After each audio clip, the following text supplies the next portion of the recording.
Bonsoir à tous, bienvenue en direct sur KTV. Nous sommes le lundi 22 juin et à la une de cette édition.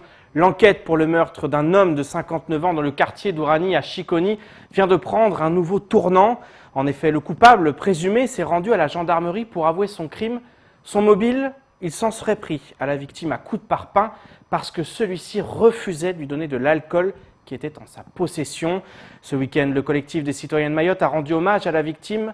Ses membres en appellent de nouveau à une réaction de l'État. Au montage, Leslie Vumenet. Plus jamais ça. Voilà de nouveau le slogan du collectif des citoyens de Mayotte après le meurtre d'un homme d'une soixantaine d'années tué à coups de parpaing. Le porte-parole du collectif demande à l'État de réagir afin de stopper l'hémorragie. Nous lançons un appel solennel aux autorités de notre pays. Maintenant, ça suffit. Il ne faut plus qu'on nous dise que on fait ce qu'il y a, on fait le nécessaire, mais voyez-vous, c'est que. Maintenant, il n'y a plus d'excuses parce que on a pu compter quand même jusqu'à aujourd'hui environ 9 meurtres. Ouais. Non élucidés d'ailleurs. Maintenant, ce qu'il faut, c'est que l'État accepte. Quand je dis l'État, c'est le ministère public, c'est la préfecture chez nous qui représente, c'est l'interministériel, se mettre autour d'une table, soit avec nous, soit avec d'autres personnes, mais qu'ils se mettent autour d'une table et décider enfin de prendre des mesures qu'il faut pour arrêter cette hémorragie.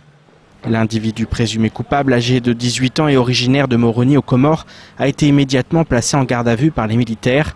Il est placé en détention provisoire et risque 30 ans de réclusion criminelle. Le collectif demande aujourd'hui davantage de moyens humains afin que cette jeunesse délinquante soit mise hors d'état de nuire. À Dijon, ils avaient besoin de plus d'une centaine d'hommes. À Mayotte, parfois, ils envoient une petite dizaine, une petite douzaine d'hommes pour calmer les ardeurs de certains.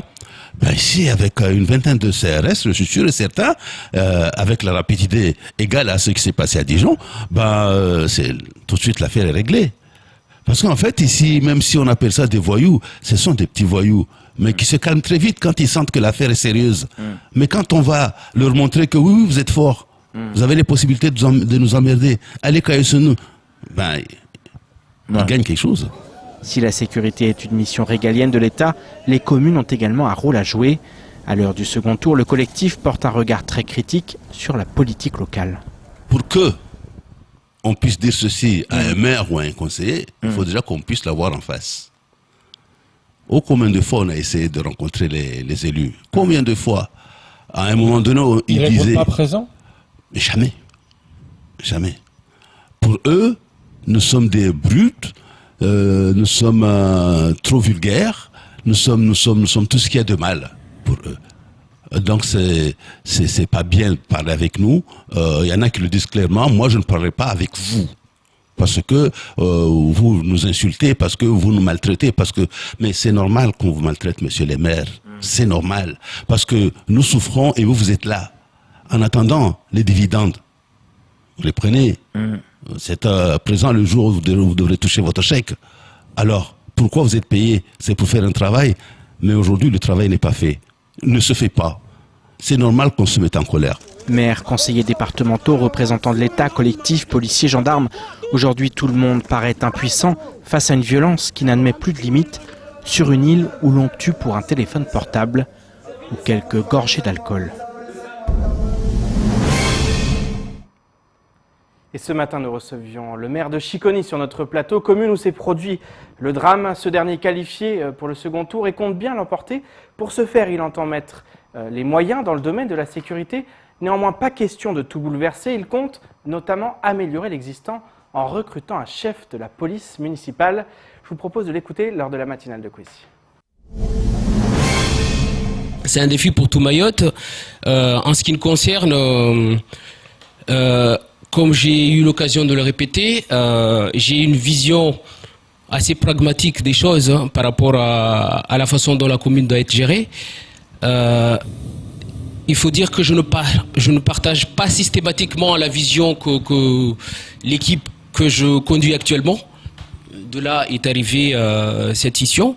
Et je constate que il va falloir, comme j'ai dit à plusieurs reprises, structurer les choses, parce que la plupart du temps, lorsqu'on parle des moyens sécuritaires, on parle de l'augmentation d'effectifs, et c'est pas systématiquement le cas dans la situation dans laquelle on est.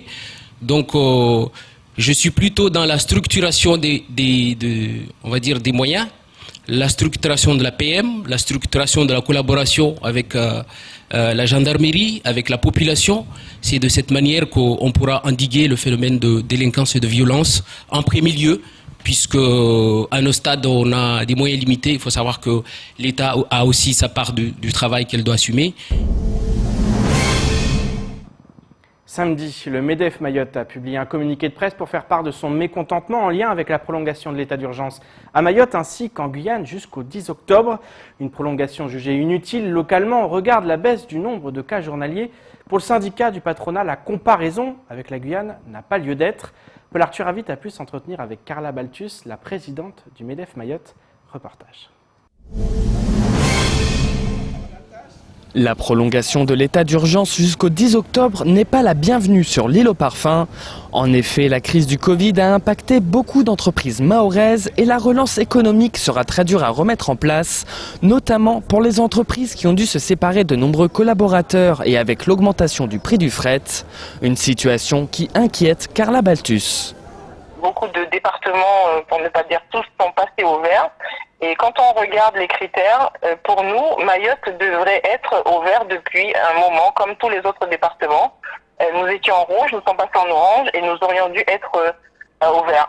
Aujourd'hui, au moment où est confirmé l'arrêt de l'état d'urgence, au 10 juillet pour tous les départements de France, on a 2 exceptions. Et on constate que Mayotte et la Guyane sont concernés.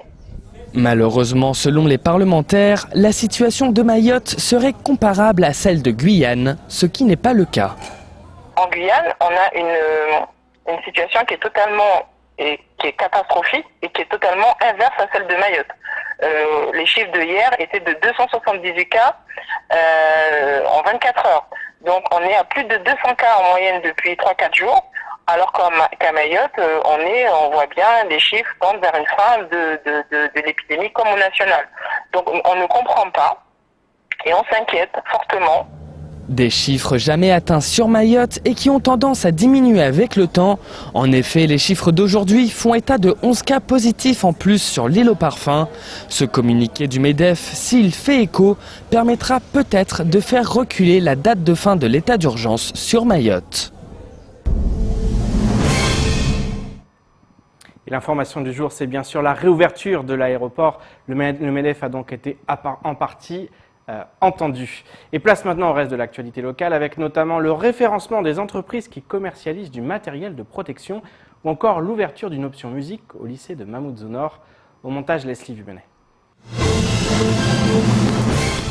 Le 2 juin dernier, 2 agents du parc sont intervenus dans le cadre du réseau REMAT pour aider une tortue échouée sur la plage de Titimoya. Selon le parc, l'animal, une grande tortue de plus de 115 cm, était échouée sur le platier à marée basse, épuisée après avoir pondu.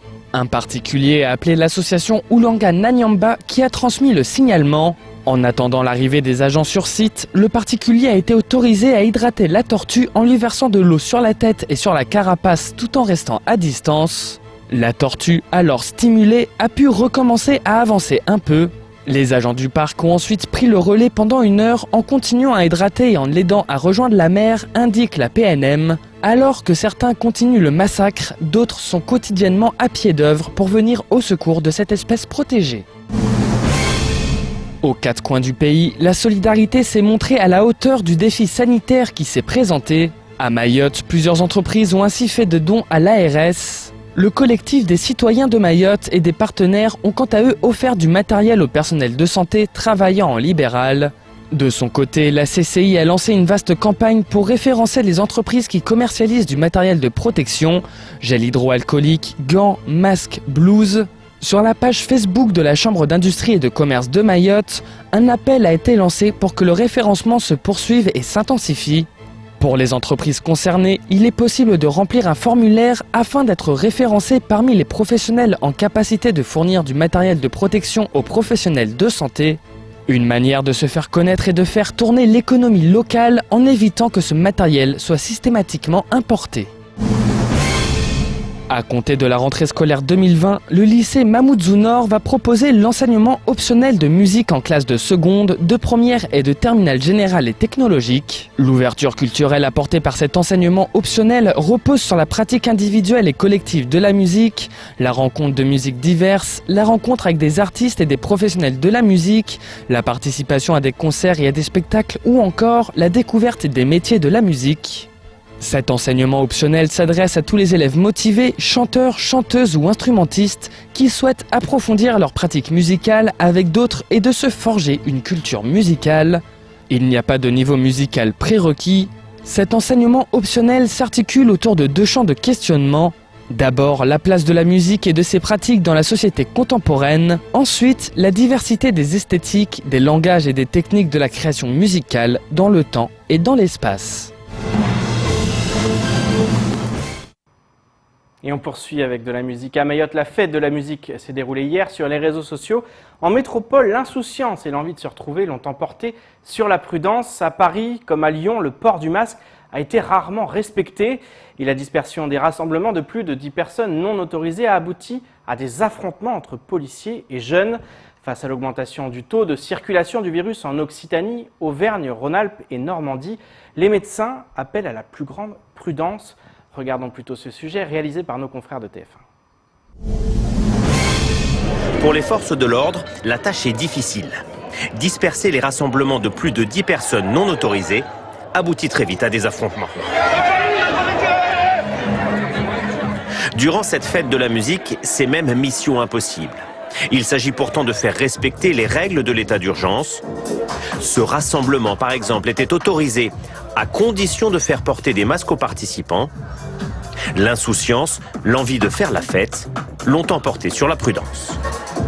Ça fait du bien d'oublier un petit peu, de fêter et de profiter réellement de ce jour-là. Ça fait plaisir de pouvoir sortir enfin avec ses amis et de profiter des moments. Tout le monde n'est pas terrorisé ou apeuré par ce virus. 20 rassemblements étaient officiellement autorisés à Paris. Les distances y ont parfois été respectées, mais rarement le port du masque. Devant les terrasses comme ici à Lyon, il n'y avait plus de règles. Les cafetiers ont oublié la nécessité du port du masque. À l'extérieur, avec les amis, je le porte pas parce que c'est pas confortable, tout simplement. Pour une question de confort. On essaye au maximum de rester entre nous, de ne pas trop coller les gens et d'essayer de respecter un maximum les gestes. Mais c'est un peu compliqué, on va pas se mentir. Le taux de circulation du virus augmente dans 3 régions françaises. Occitanie, Auvergne, Rhône-Alpes et Normandie. Les médecins appellent à la plus grande prudence. Ce qu'on a pu voir hier avec une concentration extrêmement importante de population sur un tout petit périmètre, avec des gens qui chantent et qui crient. Et quand on chante et on crie, on aérosolise du virus si l'on est porteur. Donc potentiellement, on peut contaminer l'autre. Là, dans ces moments-là, il lui fallu porter des masques. Hier, 7 interpellations ont eu lieu à Paris. L'état d'urgence sanitaire reste en vigueur sur toute la France jusqu'au 10 juillet prochain.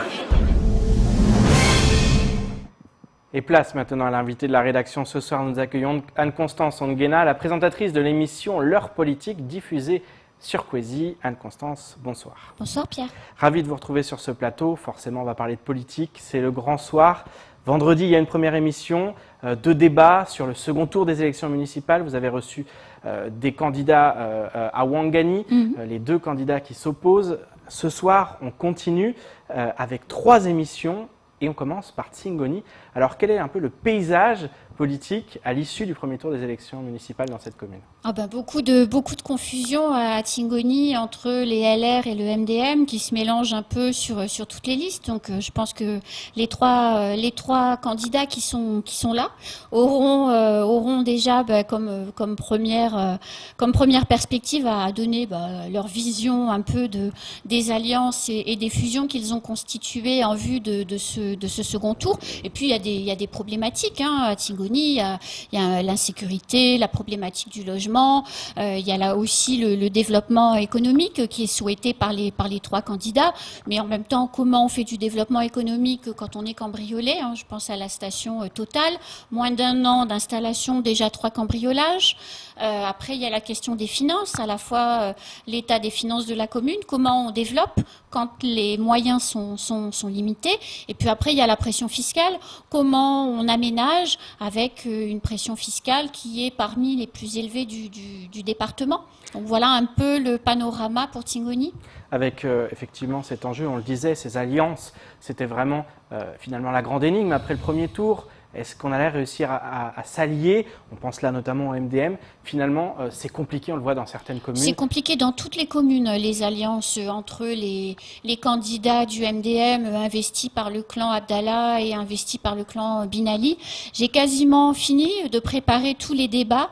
Je crois que, aussi étonnant que cela puisse se paraître, parce que c'est aussi toujours très compliqué à Sada, mais je crois que la vraie fusion, la vraie réconciliation entre les pro-Abdallah et les pro-Bin Ali, c'est fait à Sada, dans la ville de Monsieur Bin Ali d'ailleurs, c'est assez rigolo. Mais sinon, un peu partout ailleurs, les LR sont très divisés du côté de Sada en plus. Ah, les LR, oui, c'est aussi compliqué au niveau des LR à Sada. Mais Sada, ça viendra jeudi.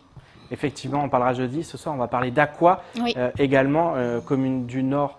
Alors là, cette fois, c'est un duel qui s'annonce entre le maire sortant et son opposant. C'est aussi un enjeu très important, notamment pour le parti au pouvoir, La République En Marche, qui soutient le maire sortant. Voilà, alors il y a donc Ahmed Darwishi qui est plutôt de gauche, hein, qui est l'aile gauche, mais soutenu par La République En Marche, et de l'autre côté, une union, une alliance entre le MDM et les LR, à quoi accoutumé hein, à ces alliances. Donc moi, ce qui m'intéressera de savoir, c'est si l'entente entre le MDM et les LR dépassera les cantonales quand il faudra investir quelqu'un. Donc ça, c'est une question qu'il faudra éclaircir. Et puis ensuite, pour Aqua, le véritable enjeu, c'est une des communes de Mayotte qui est la plus soumise aux aléas climatiques et aux risques naturels, avec des morceaux de collines qui s'effondrent, avec des maisons dessus. Donc le maire sortant, Ahmed Darwishi, a déplacé des populations. Il a préparé le déplacement tout entier d'un prochain quartier et il conçoit l'aménagement de la commune en tenant compte de ces questions-là. Donc c'est un enjeu impérieux à Aqua que de considérer les risques naturels comme un facteur handicapant de la politique locale. L'urbanisation, c'est un petit peu finalement un cheval de bataille dans toutes les communes, parce que c'est aussi l'enjeu du futur. On le sait, plus de 80% du territoire est soumis aux aléas et aux risques naturels.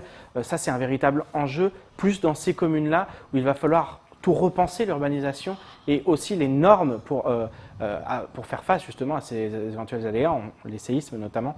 On en parle beaucoup ces derniers mois. Alors il y a des communes sur lesquelles effectivement on sait qu'il y a des aléas climatiques, des risques naturels, mais ils ne sont pas encore finalement dans le quotidien des habitants. Vous avez d'autres communes comme Bouéni, comme Kanikeli, comme Aqua, où la population a déjà eu à subir dans sa chair hein, les manifestations de ces risques climatiques. Et donc, par exemple, si on se souvient, en 2014, Ahmed Darwishi est à peine élu depuis 15 jours, Kellen vient ravager Aqua. Donc c'est vrai que ça complique aussi l'exercice d'un mandat. Donc il y a ces deux types de communes. On va conclure la soirée un peu tard en soirée, parce qu'effectivement les émissions, 26 minutes, on va rappeler les formats, 26 minutes pour les duels, un peu plus longtemps pour les triangulaires, et encore plus pour les quadrangulaires. Exactement, donc 26 minutes pour Aqua et Dembéni, dont on n'a pas parlé, mais... on va en parler juste après, effectivement, puisque c'est le troisième, voilà. Tingoni, donc il y a 3 candidats, les 3 seront donc présents, donc on est sur 45 minutes de débat. Aqua, 2 candidats, 26 minutes. Dembéni, il y a 3 candidats en théorie, donc on aurait pu attendre 45 minutes de débat, mais l'un des candidats a eu malheureusement un décès d'un proche aujourd'hui, donc il ne sera pas présent sur le plateau, donc on restera sur un format de 26 minutes entre la représentante de Djadjou et l'ancien maire Souaïbou Amada. Alors justement, c'est vrai que c'est une commune avec une particularité. c'est-à-dire que le maire ne se représente pas. On a aussi Djadju qui a été victime, on le sait, Oui. d'une agression violente. Il a été vassané, il n'a pas vraiment pu faire campagne. Malgré tout, les électeurs ont fait confiance à sa liste. C'est un paysage politique un peu unique, celui de Dembéni. Oui, c'est un paysage politique un peu unique, puisque le maire sortant, qui ne se représente pas, donc a un héritier, si on peut dire, c'est la personne qui sera absente ce soir. Mais en même temps, si on se souvient à Dembéni, l'élection avait été rejouée comme Msangamouji en cours de mandat, et Souaïbou Hamada, qui avait été élu en 2014, a été battu au moment où ce scrutin a été rejoué, et il est donc à nouveau candidat le 28 juin prochain. Alors on dit souvent que Dembéni, c'est la commune de l'éducation à Mayotte, oui. Mais il y a aussi de grosses difficultés sur cette commune, notamment l'insécurité. Ça fait partie des grosses problématiques. C'est le sujet prioritaire parce que effectivement, quand vous quand vous discutez un peu avec les élèves qui fréquentent le CUFR, ils ont tous peur de se faire agresser en permanence, et les agressions sont monnaie courante quand on descend de l'établissement, de l'université vers la rue principale, et donc du coup, c'est difficile d'envisager le moindre développement si on ne règle pas ce problème d'insécurité, puisque les gens peuvent se faire agresser, braquer. Enfin bon, c'est quand même. Et puis février, c'est 10 jours, fin janvier, début février, c'est 10 jours de violence inouïe où des hordes de jeunes ont ravagé le centre-ville, brûlé les maisons, les commerces, les voitures. C'est un peu quand même inédit à Mayotte, et je ne manquerai pas de demander aux candidats ce qu'ils comptent faire pour assurer aux habitants la sécurité, parce que de dire que c'est une compétence régalienne, ça ne suffit pas. À Dembéni, il y a 51% de jeunes. Qu'est-ce que font les jeunes quand ils ne vont pas à l'école ? Merci beaucoup Anne-Constance. Je Merci, rappelle Pierre. que vous serez avec nous toute la semaine dans le JT, avant justement votre émission. Et demain, on parlera notamment de Chirongi, de Bouéni ou encore de Chiconi. Restez bien avec nous, puisque dans quelques minutes, on ira du côté de Tsingoni pour ce second tour des élections municipales avec notre émission L'heure politique. Ça commence à 19h30. Restez avec nous toute la soirée. Et c'est ainsi que s'achève cette édition. Merci de nous rester fidèles sur KTV. Pour ma part, je vous donne rendez-vous demain dès 19h pour tout connaître de l'actualité locale. Excellente soirée sur Coésie.